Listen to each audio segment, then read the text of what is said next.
Assalamualaikum warahmatullahi wabarakatuh. Waalaikumsalam warahmatullahi wabarakatuh.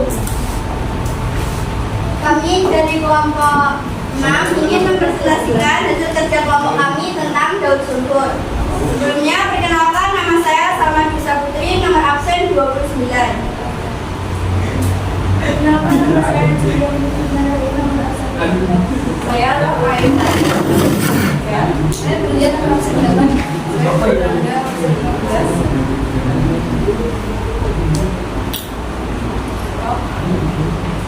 Sulfur atau belerang adalah unsur kimia non-logam yang berbeda dengan unsur alamiah berupa zat karbon yang tidak berbau, tidak berasa, dan berwarna kuning pucat. Unsur ini menunjukkan reaktivitas berupa beragam, berkualitas dan lainnya. Sifatnya yang kurang larut dalam air dan konduksivitas yang terbatas. Belerang dapat ditemukan dengan mudah di sumber panas atau daerah pemanis. Daun sulfur adalah rangkaian perpindahan dan peredaran zat kimia yang mengandung unsur belerang dan terjadi di lingkungan alam, seperti dalam film di ekosistem vegetasinya yang disusun oleh Krisnawati dan Agustin dijelaskan.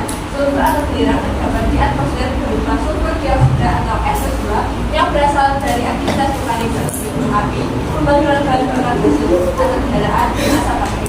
Selain itu, belerang dapat ditemukan juga dalam bentuk hidrogen atau H2S yang merupakan hasil dari proses pembusukan bahan organik dalam tanah dan air yang dilakukan oleh jamur dan bakteri pengurai.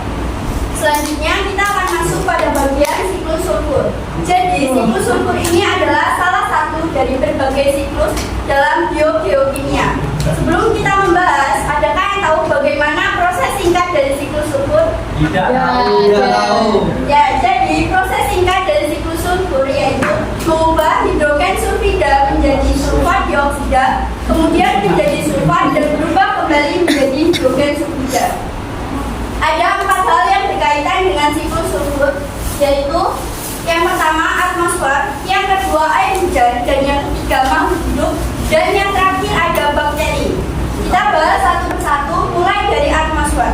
Sulfur di atmosfer itu sebagian besar berasal dari erupsi gunung berapi, pelapukan batuan, atau juga pabrik.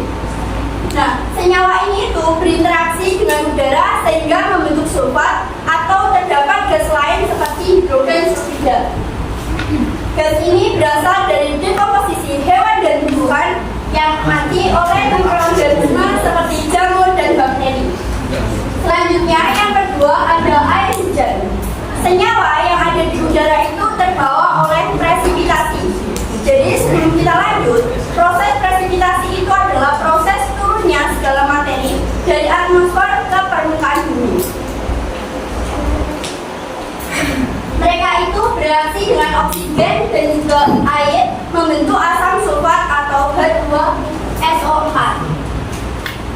Unsur ini jatuh ke permukaan bumi atau yang dikenal dengan hujan asam. Penyebab utama dari hujan asam yaitu berasal dari polusi udara, bisa dari pabrik atau juga kendaraan bermotor. Dan yang ketiga itu ada makhluk hidup.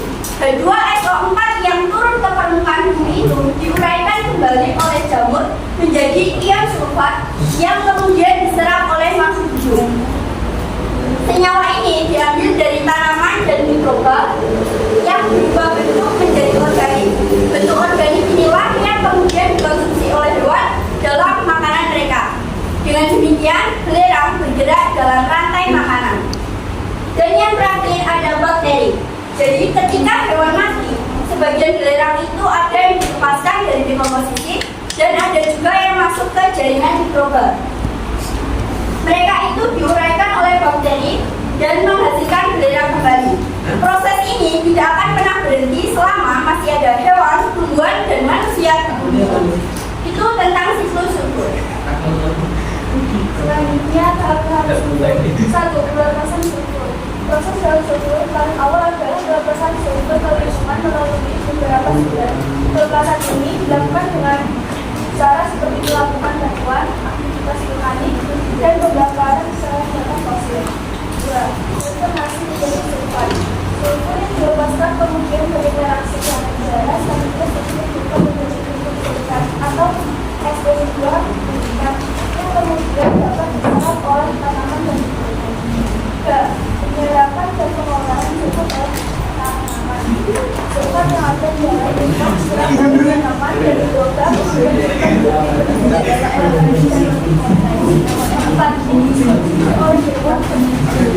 Tidak dengar.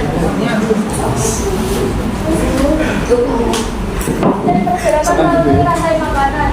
Bentuk yang dihasilkan kemudian dikonsumsi oleh hewan melalui makanan mereka dengan kemudian untuk bergerak melalui rantai makanan. 5. Pengembalian pengumuman melalui proses dekomposisi ketika hewan mati sebagian masuk dalam Emang ada izin? melalui proses dekomposisi. Sementara sebagian lainnya masuk ke dalam jaringan. Senyawa ini bermanfaat untuk mengobati berbagai penyakit seperti diabetes, kalem, atau B. Produk-produk seperti salep, balsam, sampo, sabun dibuat menggunakan komposisi sulfur. Maka dari itu, orang-orang juga percaya bahwa mandi menggunakan air belerang ini sangat bermanfaat bagi kesehatan. Selain itu, sulfur juga bermanfaat untuk mengobati sesak nafas dan gangguan kejiwaan. Daun sulfur juga memberikan manfaat pada tumbuhan. Contohnya pada tumbuhan tadi, jumlah belerang dalam tanah dapat Kira sambuan sampah demikian sehingga dapat kok berproduksi iki lho ben rajin kowe iki kiwet banget produksi pasti kiwet banget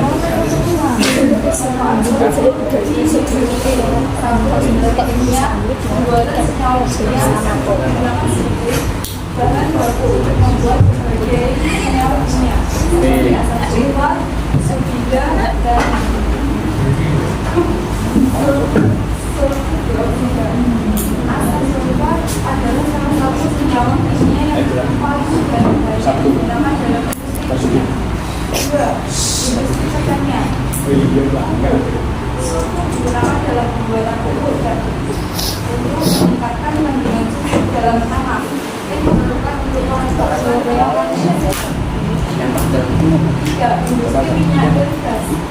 Komposisi minyak dan gas digunakan dalam berdasarkan pengenalan sulfur dari minyak dan gas alam minyak bumi yang lebih rendah pada sulfur lebih tinggikan tanaman ramah lingkungan. 4. Industri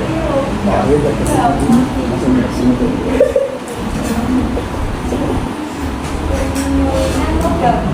Sulfur digunakan dalam proses penyulingan logam terutama logam dan nikel. Proses ini membantu menghilangkan kotoran dan meningkatkan penyulingan logam. 5. Industri karet atau perusahaan karet. Sulfur digunakan dalam proses vulkanisasi untuk menghasilkan karet yang lebih kuat, lama, dan industri kemudian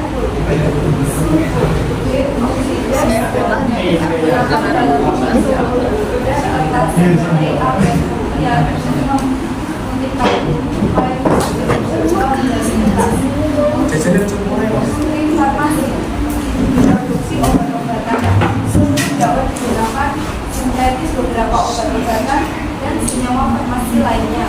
8. Industri plastik produksi polimer. Lagi miring deh. Sebagai komponen beberapa proses pembuatan polimer. Meskipun sulfur memiliki banyak manfaat industri penggunaannya, juga harus diatur untuk memastikan dampak lingkungannya minimal dan mematuhi standar keamanan. sekian presentasi dari Bapak kami. Wassalamualaikum warahmatullahi wabarakatuh.